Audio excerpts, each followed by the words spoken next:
What's good, people? Welcome back to my channel. It's Jem here. Today I'm talking about that time where I was leading the daily scrum, and I was leading or managing. I was doing this on and off for quite a while in my career, and it was when I ran what I called a dentist test with a team. Don't worry, that doesn't mean I was putting anybody in a chair and torturing them. I'm not that much of a nutter, but it's when I tell the team I'm going to see I've got ants on me, where I'm going to see the dentist.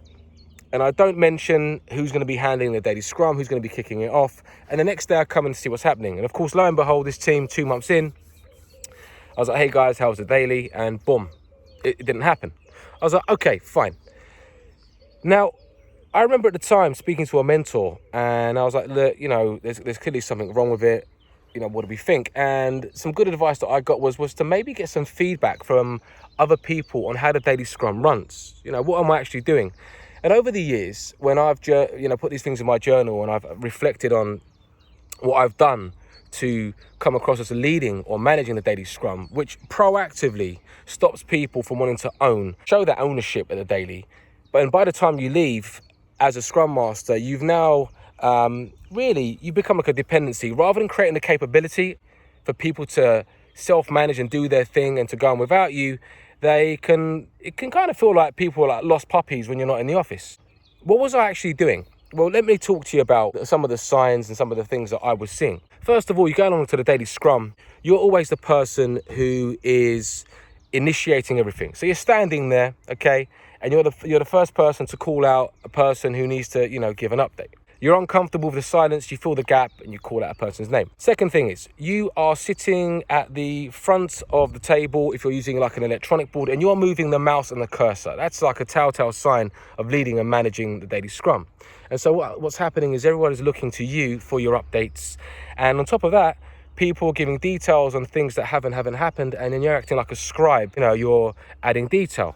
Just think about the message that you're sending there. The message that we're sending is, Jem or whoever is leading this, they've got it, they're going to handle it, that's fine. You're moving their cards for them. Again, you're sending a message, you're managing that event. In addition to that, it doesn't have to be an electronic board we were talking about. It could be the physical board, your physical positioning when you're having the conversation. There are clear physical positions that can sometimes send the message that you are leading an event. What else? Well, other things that I found was when we're going around in a circle, again, just to make the point, instead of waiting for others to nominate other peers, I was the person calling out people's name like it was a school register. Now, I'm not saying it's a problem if you do that now and again, but if you're doing that all the time, why?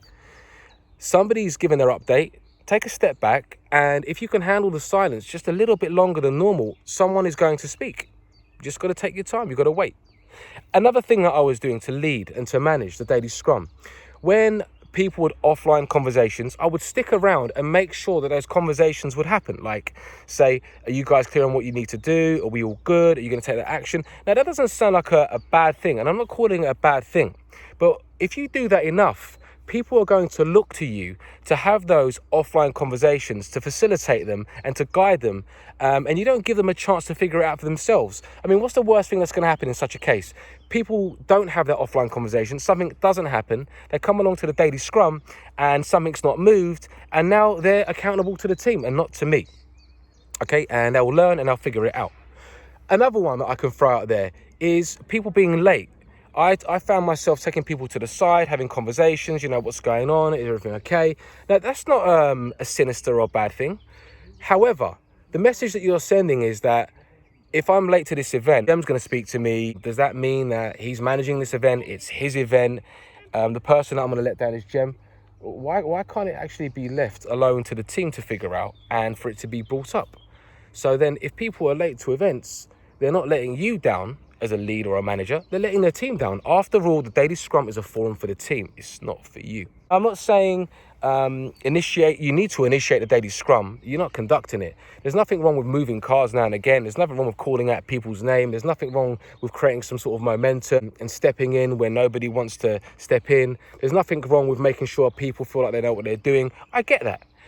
However, if you find it is your voice that is dominant in the daily, and you are the one who is pointing into you're pointing things out all the time, and you're trying to do more than guide and facilitate. If you're speaking the most, that is a telltale sign. If you're moving those cards, that is a telltale sign. I know in particular right now with the COVID situation, it's even harder. A number of Scrum Masters are probably feeling the need to lead conversations for different reasons. And I can tell you the needs that I had to feel was the need for importance, okay? Where I'd come in as a Scrum Master and my manager thought that my role was to be, vocal and show what leadership is, but leadership in their terms and how they understand it. What that resulted in was a driver for me to feel the need, again, to take control of the event and the conversation and to drive and to show my value and my worth. So I say be dynamic. You've got to use your emotional intelligence and to figure things out. But remember, if you're leaving a team, you're going to be able to be autonomous and figure things out